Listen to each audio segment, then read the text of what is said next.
Yuk teman-teman, sebelum kita mulai, kita mulai dengan doa juga ya. Tuhan, terima kasih Tuhan untuk kesempatan kami masih bisa bersekutu malam ini Tuhan. Hari ini Tuhan kami masuk ke tema baru, yaitu pujian. Biarkan ini nggak cuma jadi teori Tuhan, nggak cuma asal kami tahu pujian yang sejati itu gimana, tapi kami benar-benar bisa mempraktekkan. Dan akhirnya kami benar-benar bisa menjadi seorang pemuji dan penyembah Allah yang sejati, yaitu Engkau saja Tuhan, bukan yang lain. Kami mau Tuhan hidup lebih intim lagi dengan Engkau, dan kami rindu Tuhan untuk bisa tahu apa yang jadi kehendak-Mu dan melakukan apapun yang menyenangkan hati-Mu. Kami percaya Tuhan, firman hari ini bisa membuat hidup kami semakin jadi persembahan yang harum di hadapan Engkau. Dan ya Roh Kudus, Kau yang ajar kami masing-masing, ya Kau yang pakai mulut hamba Tuhan, ya jangan biarkan otakku yang mengajari semua dari sini, tapi biarkan Roh-Mu saja Tuhan yang bisa mengajar kami, bukan cuma mengajar yang mendengarkan, tapi juga mengajar aku juga Tuhan hari ini. Kami percaya Tuhan semua ini akan terjadi, kami siap menerima firman-Mu, dalam nama Yesus kami berdoa dan mengucap syukur, amin. Oke teman-teman, kita masuk ke tema baru bulan Agustus ini, temanya pujian. Ada beberapa topik nanti ya, topiknya menarik. Nanti pembicara juga ada salah satunya ada salah satu idola saya malah itu ya, bisa dibilang ya. Nanti siapa itu nanti teman-teman tahu ya. Uh, kita masuk ke tema pujian.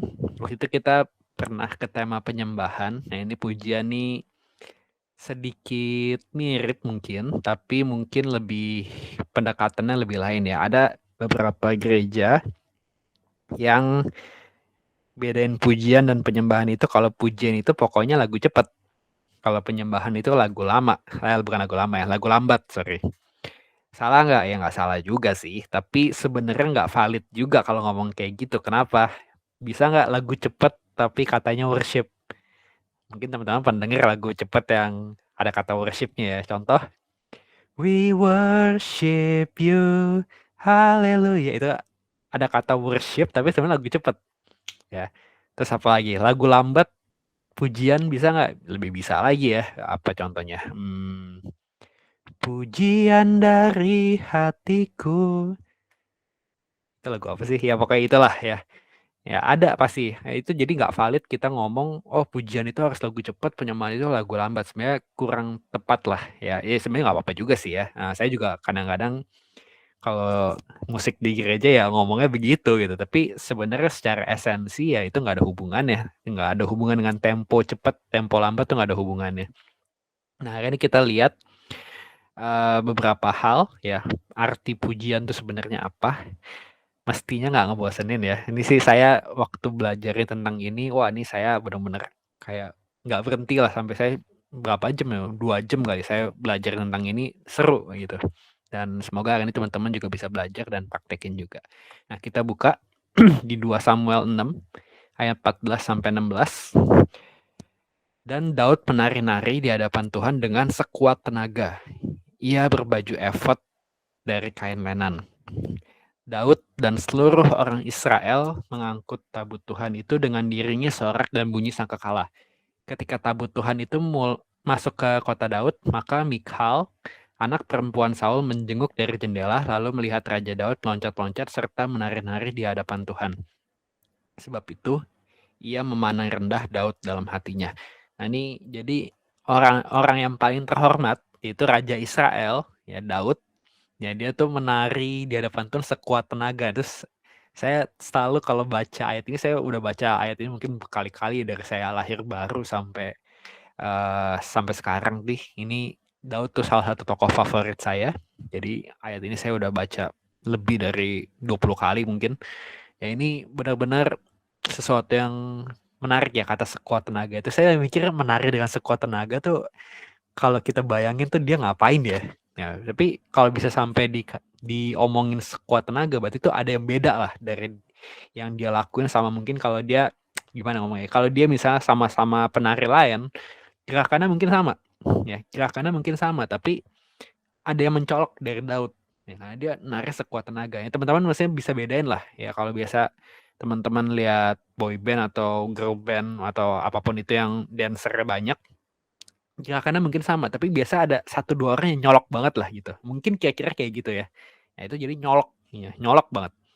Nah, setelah ini si Mikal tuh ya, si Mikal anak perempuan Saul itu istri Daud, ya. Dia ada negur nih ketika Daud pulang untuk memberi salam kepada seisi rumahnya, maka keluarlah Mikal binti Saul mendapatkan Daud. Katanya, betapa raja orang Israel yang menelanjangi dirinya pada hari ini di depan mata budak-budak perempuan para hambanya, merasa dirinya terhormat pada hari ini.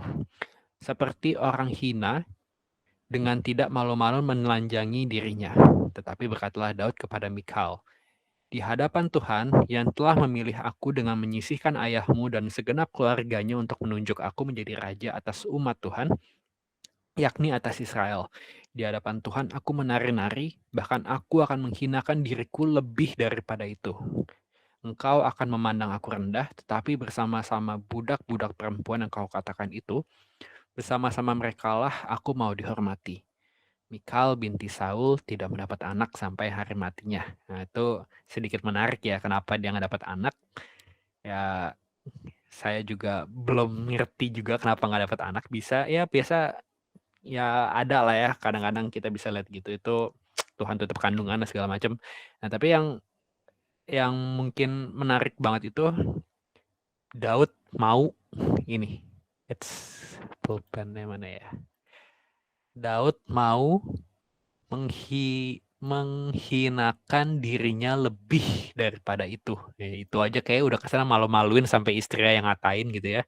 Nah, dia mau menghinakan dirinya lebih daripada itu, lebih malu-maluin lagi gitu. Engkau akan memandang dia rendah, tapi bersama-sama budak-budak perempuan yang kau katakan itu, bersama mereka lah aku mau dihormati. Jadi demi muji Tuhan, kira-kira kasarnya, Daud tuh sampai ya udah, kalau aku memang harus sebagai raja Israel, aku jadi direndahin sama seperti budak, ya udah, aku nggak malu. Ya karena ini buat Tuhan kok. Nah, kira-kira kayak begitulah bahasanya ya. Nah, jadi salah satu ciri pemuji yang sejati, ya kalau teman-teman baca dari tadi, bisa disimpulin dari kisah Daud ini, yang namanya pemuji itu gak jaim, ya. Jaim tuh jaga image gitu ya, nggak perlu kayak kelihatan keren.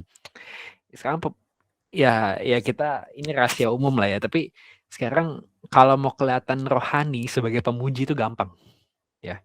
Saya bisa mute mikrofon saya dan saya pura-pura, yang penting apa, jidat saya ngerenyet ya, tutup mata, merem, angkat tangan. Nah, kalau perlu saya sambil nangis gitu, walaupun mungkin saya nggak muji Tuhan, tapi yang penting saya nangis, jidat ngerenyet, angkat tangan, gitu. Itu udah kelihatan muji loh. Ya, apalagi kalau kita nggak ada suaranya gitu. Nah, itu bisa nggak sih kita malsuin? Bisa. Dari luar bisa. Nah, tapi yang namanya ketulusan tuh pasti terpancar ya. Nggak mungkin bisa kita bohongin. Ya, perbuatan kita sama ketulusan kita tuh, perbuatan bisa bohong, ketulusan tuh terutama buat cewek mestinya itu nggak bisa dibohongin gitu ya. Cowok yang cuma gombal-gombal doang gampang lah dibedain sama cewek mestinya. Nah, kalau cewek aja bisa bedain, apa gitu Tuhan gitu yang maha tahu. Nah, ini si Daud, dia nggak jaim sama sekali ya. Dia nggak jaim. Jadi yang namanya pemuji sejati itu biasa nggak ada jaim-jaimnya. Di hadirat Tuhan tuh kita nggak perlu jaim-jaim. Makanya kadang-kadang jujur saya suka apa ya, suka bingung ya kalau ada orang yang, aduh, aku kayaknya kalau lompat-lompat kayaknya nggak cool deh kayaknya ya. Saya agak bingung sama orang kayak gitu. Pastinya ya mungkin orang akan lihat gimana segala macam, tapi ya kita nggak perlu pedulin ya. Kalau kita melompat karena kita emang hatinya tuh full of joy ya, terlalu banyak sukacita dari Tuhan, ya mestinya ya nggak apa-apa ya. Nah, yuk kita teliti kata kata ini ya, kata pujian yang si Daud ngomong nih. Dia ngomong memuji Tuhan. Nah, kita bahasa aslinya tuh halal. Nah, itu halal itu tetap menarik ya. Ini ada beberapa pelajaran yang saya petik kalau kita tahu bahasa aslinya. Artinya halal tuh apa? Halal ini bukan arti halal dalam arti haram gitu, enggak ya.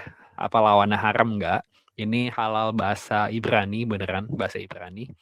Nah, Itu artinya itu bersinar. Wah lucu ya, kok memuji kok bersinar gitu.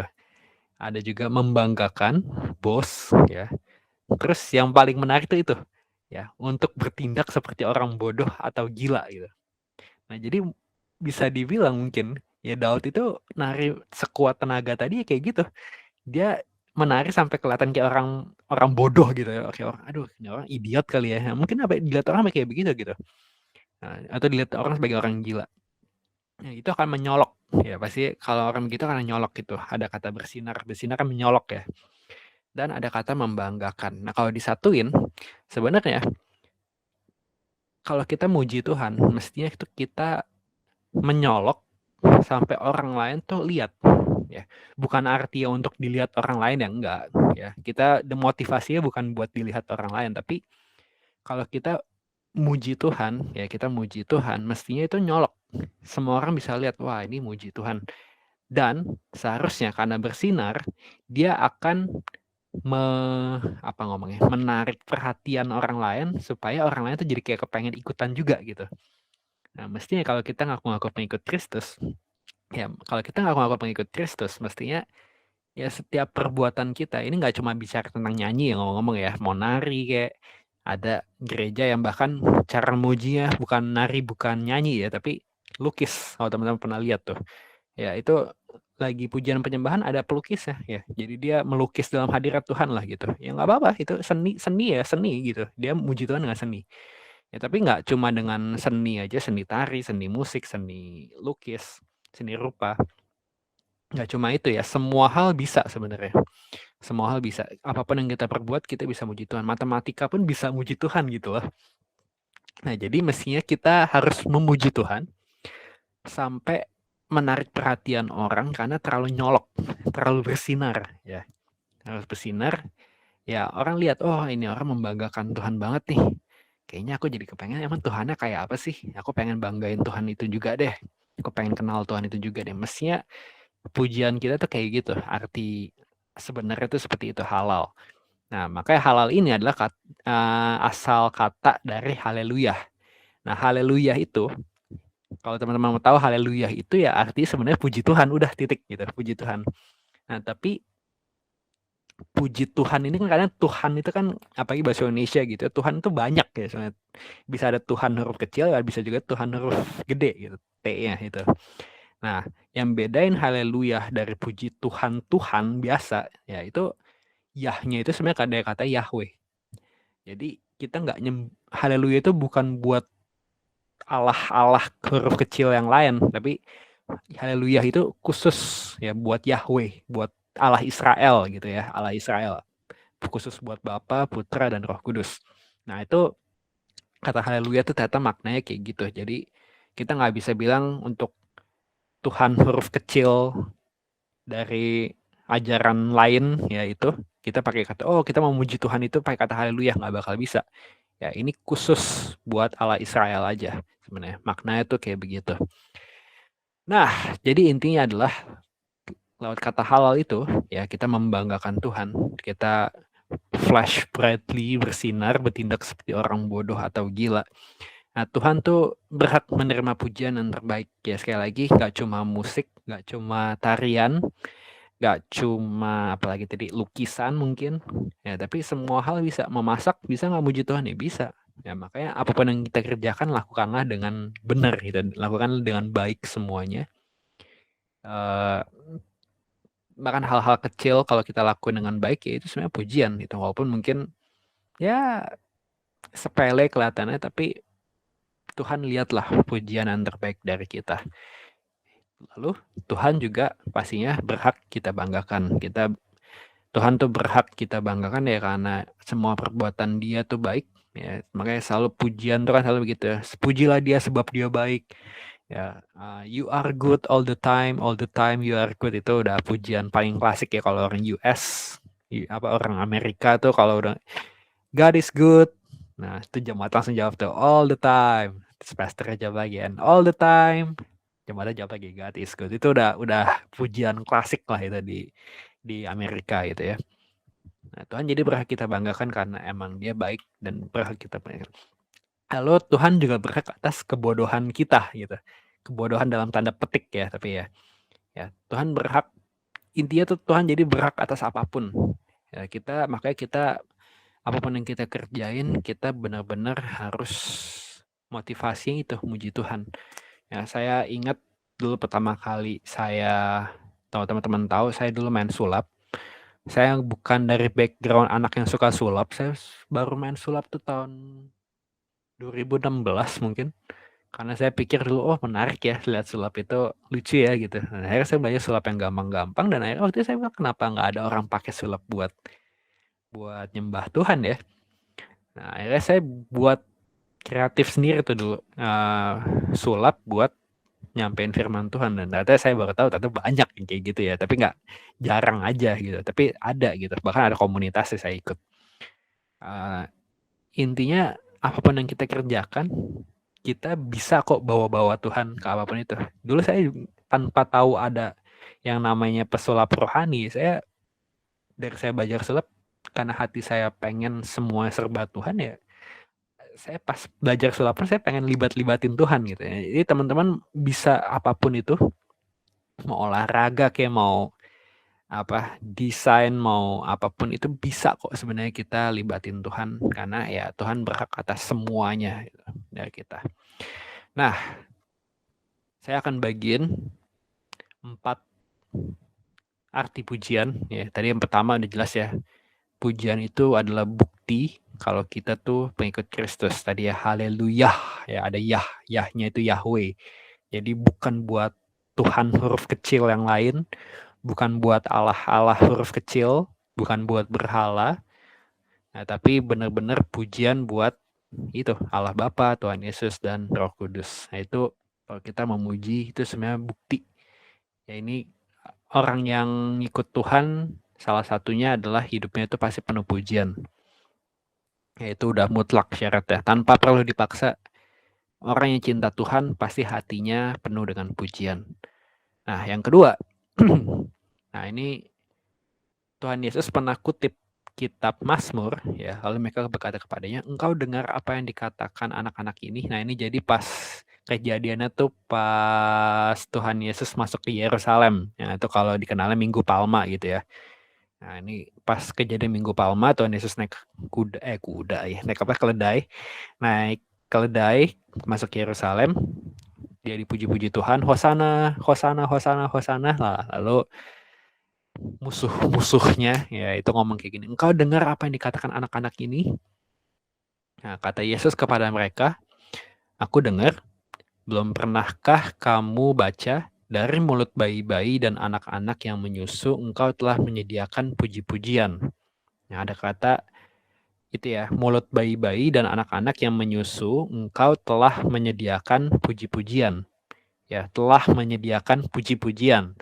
Padahal ini kan Tuhan Yesus kutip dari Mazmur nih. Sebenarnya dikata dari kitab Mazmurnya itu bukan menyediakan puji-pujian, tapi dasar kekuatan.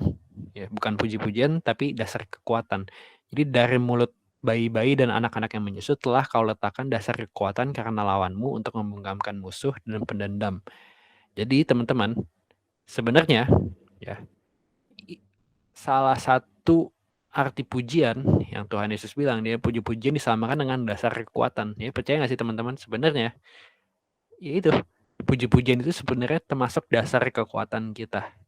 Ya, saya nggak tahu teman-teman pernah ngalamin atau enggak di saat kita udah kayak lemas, udah kayak down banget, udah sedih banget, udah berasa down banget, ya pokoknya udah titik terendah dalam hidup kita gitu ya. Nah, cuma karena muji Tuhan, tenaganya bisa balik gitu ya, kayak bisa senyum lagi, bisa lebih happy lagi, bisa lebih lebih enteng rasanya, hatinya juga lebih enak segala macem. Nah, itu puji-pujian tuh punya kuasa sampai kayak gitu tuh, di dasar kekuatan kita. Nah, ini salah satu hal yang baru-baru aja saya alami ya, baru-baru ini saya alamin juga, dimana saya lagi titik terendah di hidup saya. Kerjaan saya itu setiap hari ya pegang gitar, pegang piano, ya biarin aja musiknya tuh benar-benar saya muji Tuhan lewat musik. ya musik dan itu akan menenangkan hati gitu ya.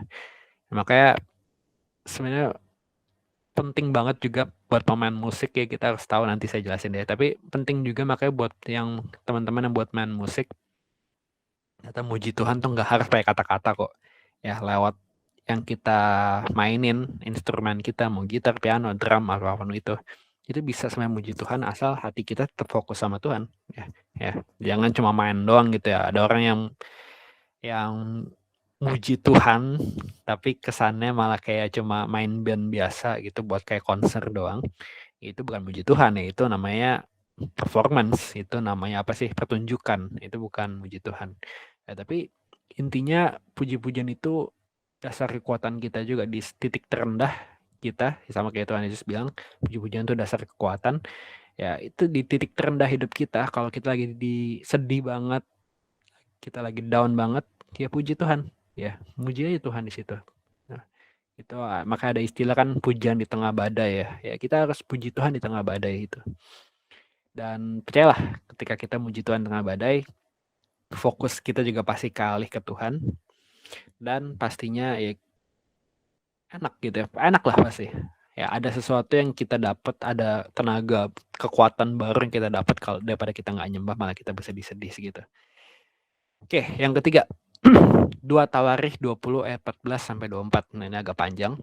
Nah, tapi mungkin teman-teman pernah baca, mungkin juga teman-teman nggak pernah baca. Ini salah satu kisah Alkitab yang sampai saya pikir ini nggak logis banget gitu. Itu nggak masuk akal gitu. Ini udah kayak film komedi bahkan, ini bukan film fiksi lagi. Menurut saya film komedi lah. Ya, udah film apa sih namanya, slapstick gitu ya. Tahu nggak slapstick? Itu komedi yang udah nggak masuk akal lah gitu. Tapi lucu bisa. Kayak gitu. Nah, lalu Yahaziel bin Zakaria bin Benaya bin Matanya, seorang Lewi dari Bani Asaf, dihinggapi roh Tuhan di tengah-tengah jemaah dan berseru, "Camkanlah hai seluruh Yehuda dan penduduk Yerusalem dan tuanku Raja Yosafat, beginilah firman Tuhan kepadamu, janganlah kamu takut dan terkejut karena laskar yang besar ini, sebab bukan kamu yang akan berperang, melainkan Allah. Besok haruslah kamu turun menyerang mereka. Mereka akan mendaki pendakian Ziz, dan kamu akan mendapati mereka di ujung lembah, di muka padang gurun Yeruel. Dalam peperangan ini tidak usah kamu bertempur, hai Yehuda dan Yerusalem. Tinggallah berdiri di tempatmu dan lihatlah bagaimana Tuhan memberikan kemenangan kepadamu." Ini jadi mau perang, tapi Tuhan bilang gitu ya, "Hai Yehuda dan Yerusalem, tinggallah berdiri di tempatmu dan lihatlah bagaimana Tuhan memberikan kemenangan kepadamu. Janganlah kamu takut dan terkejut. Majulah besok menghadapi mereka, Tuhan akan menyertai kamu." Lalu berlututlah Yosafat dengan mukanya ke tanah. Seluruh Yehuda dan penduduk Yerusalem pun sujud di hadapan Tuhan dan menyembah kepadanya. Kemudian orang Lewi dari Bani Kehat dan Bani Korah bangkit berdiri untuk menyanyikan puji-pujian bagi Tuhan Allah Israel dengan suara yang sangat nyaring. Keesokan harinya, pagi-pagi, mereka maju menuju padang gurun Tekoa. Ketika mereka hendak berangkat, berdirilah Yosafat dan berkata, "Dengar, hai Yehuda dan penduduk Yerusalem, percayalah kepada Tuhan Allahmu dan kamu akan tetap teguh. Percayalah kepada nabi-nabinya dan kamu akan berhasil." Setelah ia berunding dengan rakyat, ia mengangkat orang-orang yang akan menyanyi nyanyian untuk Tuhan dan memuji Tuhan dalam pakaian kudus yang semarak pada waktu mereka keluar di muka orang-orang bersenjata. Sambil berkata, "Nyanyikanlah nyanyian syukur bagi Tuhan, bahwasanya untuk selama-lamanya kasih setianya." Ketika mereka mulai bersorak dan menyanyikan nyanyian pujian, dibuat Tuhanlah penghadangan terhadap Bani Amon dan Moab dan orang-orang dari pegunungan Seir yang hendak menyerang Yehuda sehingga mereka terpukul kalah. Lalu Bani Amon dan Moab berdiri menentang penduduk pegunungan Seir, hendak menumpas dan memunahkan mereka. Segera sesudah mereka membinasakan penduduk Seir, mereka saling membunuh. Ketika orang Yehuda tiba di tempat peninjauan di padang gurun, Mereka menengok ke tempat laskar itu, tampaklah semua telah menjadi bangkai berhantaran di tanah, tidak ada yang terluput. Nah, jadi teman-teman, intinya ini mereka mau perang nih, ya, mereka mau perang. Lalu Tuhan bilang, "Udah, tinggal berdiri aja di tempatmu dan lihatlah bagaimana Tuhan memberikan kemenangan kepadamu." Nah, besoknya kalau teman-teman lihat di sini, si Raja Yosafat ini rada rada bagi kita tuh sebenarnya rada nggak masuk akal. Nggak masuk akalnya kenapa nih? Teman-teman perhatiin bagian ini. Ia mengangkat orang-orang yang akan menyanyikan nyanyian untuk Tuhan dan memuji Tuhan dalam pakaian kudus yang semarak pada waktu mereka keluar di muka orang-orang bersenjata. Nah, jadi kalau teman-teman tahu ya, di perang itu ada barisan perang, itu kan ya orang bersenjata semua dong. Nah, ini gilanya, ini di barisan perang paling depan itu musisi. Nah, itu penyanyi dan musisi. Ya, jadi kira-kira kalau kita mau perang ya minimal kita akan kayak ya paling depan siapa sih misalnya Jackie Chan gitu ya, Jackie Chan gitu.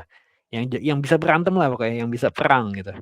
Nah, ini bukannya milih orang kayak Jackie Chan, siapa lagi sih bintang-bintang yang Tom Cruise nah gitu ya, bukannya orang-orang yang jago berantem, bukan orang yang bersenjata jago perang, malah di tempat ini tuh Sidney Mohede, Sarisi Morangkir di depan barisan perang, itu yang gila kan. Ya masih Sidney Mohede di barisan perang gitu, lucu gitu. Ini lucu jadi penyanyi dan musisi di paling depan barisan bersenjata pas lagi mau perang gitu. Nah, itu kan ya namanya orang nyanyi kan nggak mungkin pegang senjata ya, ditembak sekali mati gitu.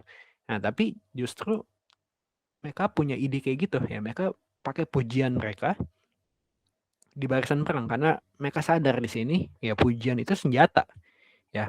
Makanya kalau akhir ceritanya itu ya ini ya, Tuhan benar-benar kasih kemenangan tanpa mereka perang sama sekali. Ya, mereka cuma muji Tuhan. Dan kalau teman-teman perhatiin, sebenarnya ini terkenal ya. Di Mazmur 22 ayat 4, padahal engkaulah yang kudus yang bersemayam di atas puji-pujian orang Israel. Nah, jadi ketika kita memuji Tuhan itu tuh kayak kesana tuh ya, kesannya kayak kita ciptain bangku, ya kita ciptain bangku buat Tuhan duduk di situ. Ya, jadi uh, bahasa Indonesia bersemayam ya, tapi bahasa Inggrisnya itu seated. Seated tuh duduk di situ gitu. Jadi bahasa itu seated on our praise ya, duduk di atas pujian kita. Tuhan tuh duduk di atas pujian kita, bersemayam di atas pujian kita. Nah, jadi sebenarnya ketika kita muji Tuhan, itu kita benar-benar bawa hadirat Tuhan mestinya. Karena kita seakan-akan kita ciptain bangku buat Tuhan duduk di pujian kita tuh.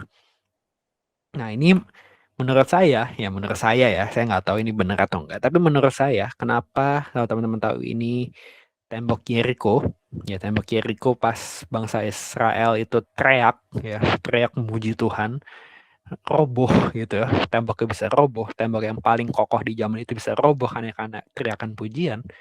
Ya saya percaya alasannya karena itu, karena pas mereka teriak memuji Tuhan, nah pas teriaknya itu di gelombang-gelombang suaranya itu Tuhan duduk di situ. Ya Tuhan duduk di situ sampai temboknya bisa hancur, dihancurin Tuhan jadinya. Ya, menurut saya seperti itu ya, mungkin juga sebenarnya enggak ya, tapi kalau saya imajinasiin, ya itu kenapa makanya pujian itu bisa jadi senjata. Ya karena itu, karena Tuhan duduk di atas pujian kita.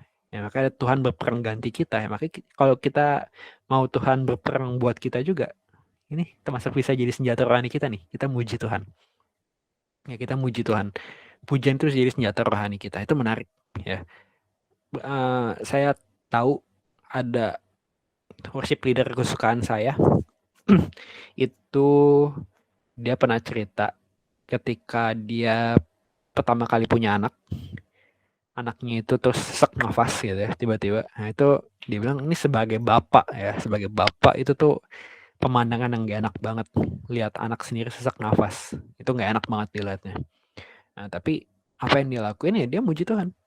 Dia bilang, Tuhan kau baik Tuhan, aku tahu Tuhan kau bisa melakukan segalanya, aku tahu nggak ada yang mustahil buat engkau. Anaknya sembuh gitu. Anaknya sembuh, ini anaknya. Terus dia sendiri dia pernah kanker, ya karena kanker, ya. Karena kanker dan waktu itu kejadiannya itu saat dia lagi mau conference, dia mau mimpin pujian di negara lain lah gitu. Sebulan sebelumnya kalau nggak salah, dan dia harus operasi kan. Nah, biasa kalau kanker kan habis operasi kan biasa harus apa sih? Harus kemo, ya pokoknya pemulihannya cukup lama lah. Nah, tapi waktu itu dia muji Tuhan terus pokoknya. Dia muji Tuhan, sampai akhirnya diciptain lagu saat dia lagi kanker itu. Dan Tuhan bikin mukjizat nggak? Ya bikin. Lagunya powerful banget ya. Saya suka juga lagunya. Lagunya powerful banget. Kuat sekali lagunya. Nah itu dia bilang kankernya benar-benar keangkat 100%. Ya, dia bahkan nggak perlu kemo. Ya, dia jadi nggak pernah ngalamin kemo. Dia rambutnya juga tetap masih ada sampai sekarang. Malah dia sekarang ya udah benar-benar 100% bebas kanker, ya, bebas kanker. Nah, jadi kalau kita lagi diserang iblis ya, diserang iblis apapun itu, kita bisa pakai pujian sebagai senjata rohani kita karena itu arti kita ngandelin Tuhan dan kita percaya Tuhan emang berkuasa dan bisa ngalahin iblis dengan gampang gitu ya. Nah, Tuhan tuh maha kuasa dan kita bisa pakai pujian sebagai senjata. Nah, yang keempat, yadah dan zamar. Ini beda sedikit dari halal ya, tapi ini arti keempat dari pujian yang saya belajarin. Ya, ini di 2 Samuel 22 ayat 50. Sebab itu aku mau menyanyikan syukur, yadah, bahasa aslinya, bagimu, ya Tuhan, di antara bangsa-bangsa, dan aku mau menyanyikan mazmur, zamar, bahasa aslinya, bagi namamu. Nah, jadi mungkin kelihatannya mirip-mirip ya kalau bahasa Indonesia ya, menyanyikan syukur sama menyanyikan mazmur. Nah, sebenarnya yadah sama zamar ini sedikit beda artinya. Malah menurut saya agak nggak nyambung dengan bahasa Indonesianya ya. Nah, yadah itu artinya tuh apa namanya? Mengulurkan tangan. Dia mengulurkan tangan untuk memuji dan mengucap syukur. Nah, zamar itu menyentuh senar atau instrumen musik apapun ya buat membuat musik gitu, untuk menciptakan musik gitu ya, atau buat mengiringi nyanyian. Jadi intinya tuh zamar tuh lebih ke instrumental buat mainin alat musik, bukan buat nyanyi gitu ya. Yang ini buat ngiringin orang nyanyi. Atau bisa juga buat bagian interlude. Kalau teman-teman nggak tahu interlude tuh di musik tuh bagian dimana itu musik doang, vokalnya berhenti atau mungkin vokalnya bebas lah gitu. Vokalnya bebas mau nyanyi apapun, pokoknya musik doang. Ya, jadi ada kata yadah dan zamar.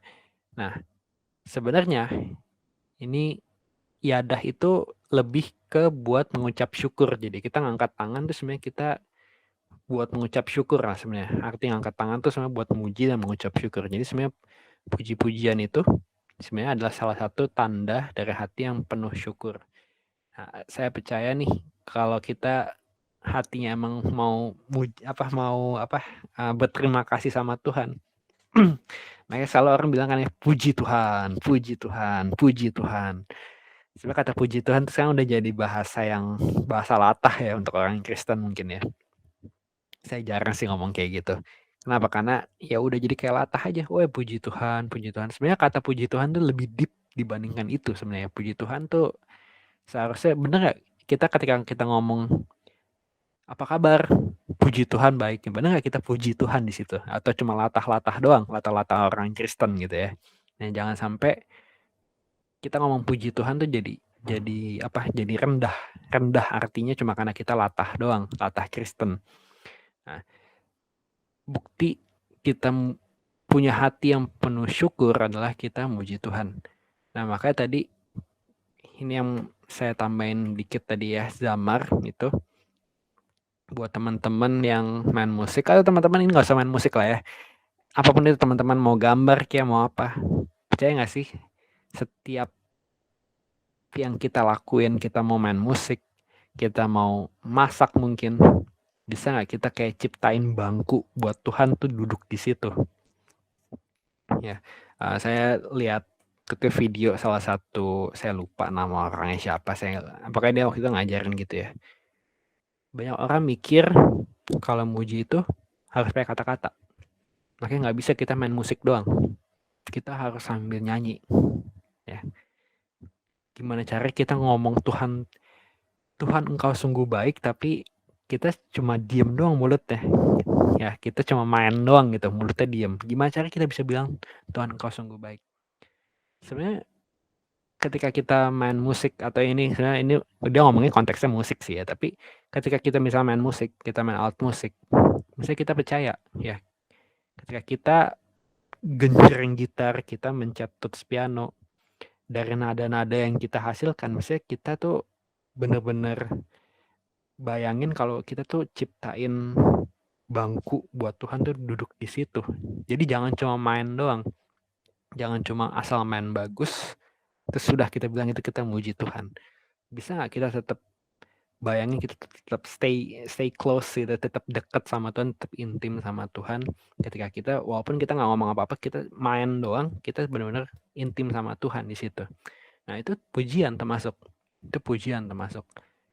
Dan menurut saya itu nggak cuma alat musik ya. Ya teman-teman kalau gambar, pensilnya, mouse-nya, masak mungkin ya lewat itu, lewat kita masak segala macam. Apalagi sih lewat nari segala macam. Misalnya kita tetap hatinya itu fokus ke Tuhan. Ya. Tuhan aku mau beri yang terbaik buat engkau karena kau layak yang terbaik dari aku. Itu udah pujian. Dan justru kenapa dihubungin sama tanda hati yang penuh syukur. Misalnya dengan itu kayak tadi misalnya kita masak kayak nari kayak atau apapun itu ya. Dari situ kan sebenarnya kita bersyukur Tuhan kasih kita talenta itu. Kita mensyukuri, oh aku dikasih talenta buat masak nih. Ya udah Tuhan, aku tahu aku punya talenta buat masak. Aku mau balikin talenta ini buat muji Engkau. Tuhan, aku tahu Kau kasih aku bakat buat desain ya lewat alat tulis ini, lewat alat gambar ini, aku mau balikin buat muji Engkau. Nah, itu jadi salah satu tanda hati yang penuh syukur. Nah, jadi puji-pujian pertama, ya kita kesimpulannya ya, bukti bahwa kita adalah pengikut Kristus, ya, haleluya, buat Yahweh, bukan buat Allah huruf kecil lain, bukan buat berhala, tapi buat Allah Israel, Allah Bapa, Tuhan Yesus, dan Roh Kudus. Ya, puji-pujian sejati itu bukti bahwa kita adalah pengikut Kristus. Ya, ini nggak mungkin lepas dari kehidupan pengikut Kristus. Lalu yang kedua, puji-pujian itu dasar kekuatan kita. Di saat rendah hidup kita, pujilah Tuhan. Ya, nanti kita akan dapat kekuatan yang baru. Pasti. Ya, kita gantiin kesedihan kita, gantiin kekhawatiran kita dengan puji-pujian. Balikin fokus mata kita ke Tuhan. Itu bisa lewat puji-pujian. Lalu itu juga bisa jadi senjata rohani. Ya, kita ciptain seakan-akan kita ciptain bangku buat Tuhan duduk di atas pujian kita, dan pasti ya iblis akan kabur di hadirat Tuhan ya tuh. Iblis nggak bakal berkutik lah ngadepin Tuhan. Jadi puji-pujian bisa jadi senjata rohani kita. Lalu yang keempat, ini puji-pujian itu otomatis ya, nggak perlu dipaksa oleh siapapun. Ya nggak perlu orang bilang, kamu harus muji Tuhan, itu nggak perlu sebenarnya, karena puji-pujian itu pasti otomatis muncul dari hati yang penuh syukur. Ya, ketika kita mensyukuri, kita kan dengan mudah misalnya, Tuhan kau baik, Tuhan kau baik, Tuhan kau baik. Nah, itu otomatis dari hati yang penuh syukur. Nah, menariknya, ini saya tambahin yang terakhir sebelum kita tutup. Menariknya itu tadi, mungkin itu ya, gampang buat kita muji Tuhan di saat hati kita yang penuh syukur. Contoh, teman-teman misalnya dapat duit 1 miliar gitu. 1 miliar langsung dapat tiba-tiba. Gampang. Muji Tuhan tuh gampang lah. Nggak perlu disuruh, kita pasti muji Tuhan gak sih? Nah, tapi ketika kita disuruh, makanya ada pujilah Tuhan di setiap waktu, ya kita disuruh pujilah Tuhan setiap waktu. Sebenarnya itu lebih ke bukan peringatan ya, itu lebih ke anjuran buat muji Tuhan di saat-saat kita yang nggak bahagia. Karena kalau kita lagi bahagia, kita nggak perlu disuruh, ngapain kita disuruh bahagia, ngapain kita disuruh muji Tuhan, pasti kayak gampang lah kita pas lagi bahagia, tanpa perlu disuruh, tanpa perlu terpaksa, gampang. Ya, muji Tuhan tuh udah kayak respon alami lah. Tapi di saat-saat kita ke sana, kita nggak punya alasan buat puji Tuhan, kesannya kita udah nggak punya alasan buat puji Tuhan, bisa nggak sih kita tetap muji Tuhan di situ? Ya, bisa nggak kita setidaknya kita masih punya rasa syukur di situ, kita masih punya, Tuhan setidaknya aku masih bisa bernafas, Tuhan setidaknya aku masih bisa makan, dan aku masih baik-baik aja, aku belum mati, segala macam. Aku mau tetap bersyukur karena aku tahu kau baik dan kau pasti bisa bantu aku lewatin ini semua gitu di saat-saat kita di titik terendah hidup kita.